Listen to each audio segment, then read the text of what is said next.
Conheci outros não, então... Pronto. Bom dia a todos, muito obrigada pelo convite, obrigada pela oportunidade de estar compartilhando esse momento tão importante para a literatura infantil brasileira.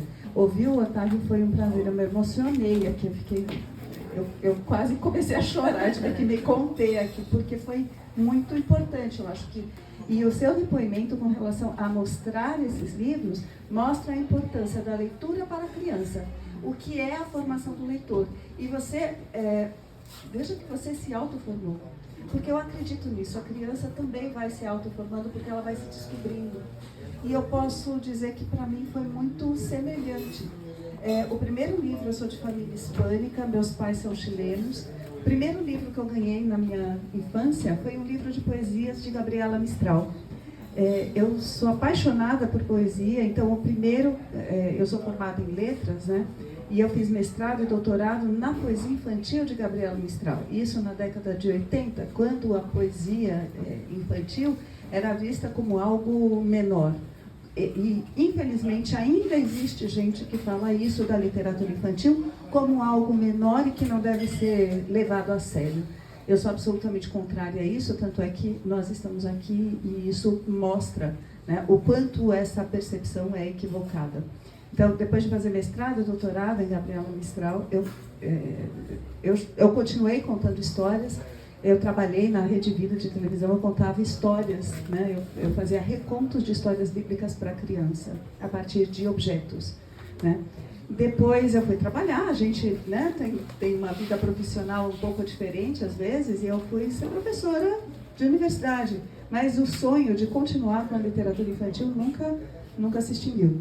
E quando eu tive a oportunidade, eu retomei os estudos, eu voltei para fazer o pós-doutorado na USP, e o que eu escolhi como tema foi a literatura infantil, e fruto desse trabalho, do primeiro pós-doc que eu fiz, foi esse aqui, ó, né? O Once Upon a Time, da literatura para a série de TV, em que eu assisti a série, né, que tem uma série de recontos que trazem desde do conto tradicional, que eu acho fundamental, o conto mítico, o mito é fundamental para a formação não apenas do leitor, mas a formação da pessoa. Ele é fundamental. Contar histórias faz parte da nossa formação humana. Então, acho que as histórias, quanto mais nós contarmos, melhor.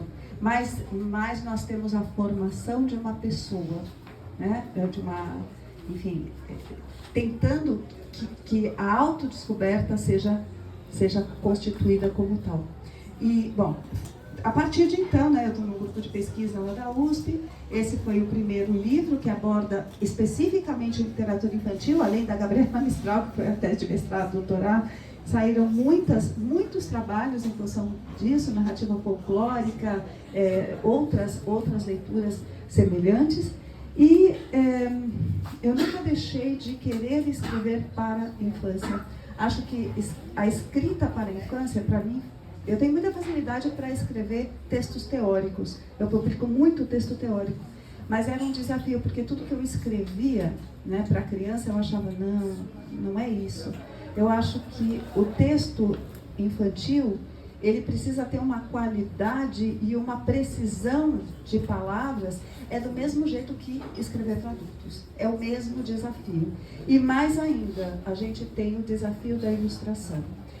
Eu fui formada como leitora, além de Gabriela Mistral, a poesia, né, mistraliana, eu sou formada pela revista Recreio, por Ana Maria Machado, pela Tatiana Benique, e aí são tantas, né, pela Ruth Rocha, pelo Ziraldo. Nos anos 70, a minha mãe me comprava, né, na editora, era a editora Globo na época, que ela publicava, não é a revista Recreio hoje, né, como é hoje, né, nos moldes, mas eu fazia toda a contação de histórias que nós tínhamos, inclusive aquelas atividades paralelas à montagem do zoológico. Para os mais experientes devem lembrar do circo, do zoológico, né, de todas as atividades propostas pela revista, e que tinha um projeto gráfico espetacular, né, que mudou realmente o que é a literatura. E nós hoje somos moldados Sim, pela revista Recreio. Né? Em termos de proposta, de projeto gráfico, tem muito a ver com a revista Recreio. Né? Então, eu continuei como tradutora, né? Eu traduzo muito, mas a minha primeira aventura foi esse aqui, olha. A Bela e a Fera, um reconto, né? Ilustrado por Gabriel Pacheco. Nós estávamos no grupo de pesquisa, tendo uma reunião no grupo de pesquisa com a Flávia, que está aqui presente, e nós conhecemos o Gabriel Pacheco, né? Que ele também tem outras publicações, ele é um ilustrador mexicano, premiadíssimo, um dos mais importantes do mundo. Quando eu vi as ilustrações dele, eu disse, é isso que eu quero, eu preciso entrar em contato com o Gabriel Pacheco. E foi assim que aconteceu a mágica, porque foi realmente uma mágica.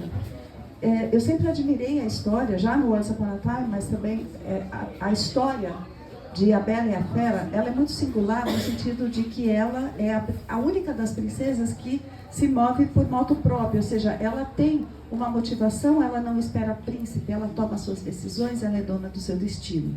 Então, não é à toa que eu escolhi A Bela e a Fera. A Bela é muito mais do que uma pequena princesa bonita. Ela é uma mulher de coragem, é uma mulher que decide e toma as rédeas do seu destino. Ela não se apaixona por um príncipe, ela ama uma fera pelo que ela é, pela pessoa humana. Isso, então, para mim é muito importante essa questão. No momento, eu estou lançando agora o Pinóquio, em parceria com Gabriel Pacheco, né? Também com o ilustrador mexicano. Né? Quando eu comecei a ler o Pinóquio, né, todos nós conhecemos Pinóquio, mas conhecemos o Pinóquio da Disney.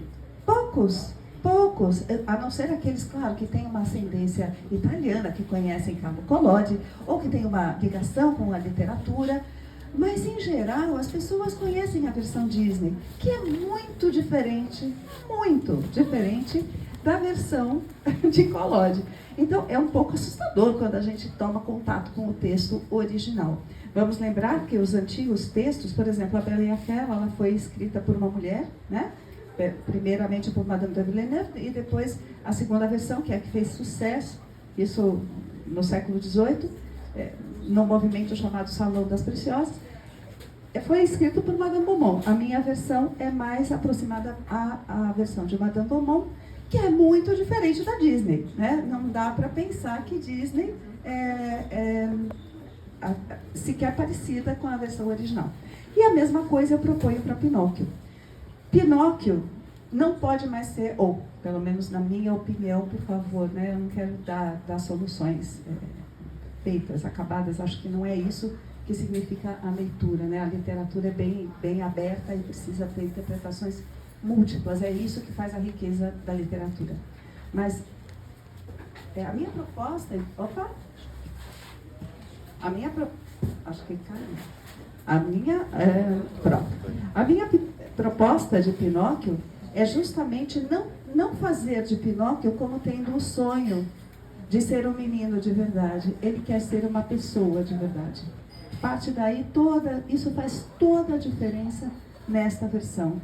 Então, quando vemos o original, a presença feminina praticamente não existe. Aqui não. A mulher está presente, a mulher faz uma grande diferença. A fada, sim, ela interfere. Sim, a consciência está aqui, mas é Pinóquio quem se autoforma como um herói. Ele faz toda a jornada do herói, né? Nessa autoinformação, de autoconhecimento. E é isso que eu proponho também para a formação do leitor. Todos nós aqui presentes somos heróis. Todos nós temos um mito inserido em nossas personalidades, querendo ou não. Acho que a criança pode descobrir quem ela é, ou pode tentar identificar-se qual é a viagem, se é para a Amazônia, se é para o Iraque, ou se é no Brasil, ou se é no nosso lar, ou é com a nossa família. Todos nós temos essa jornada a cumprir. Tá? É isso. Obrigada. Muito obrigada.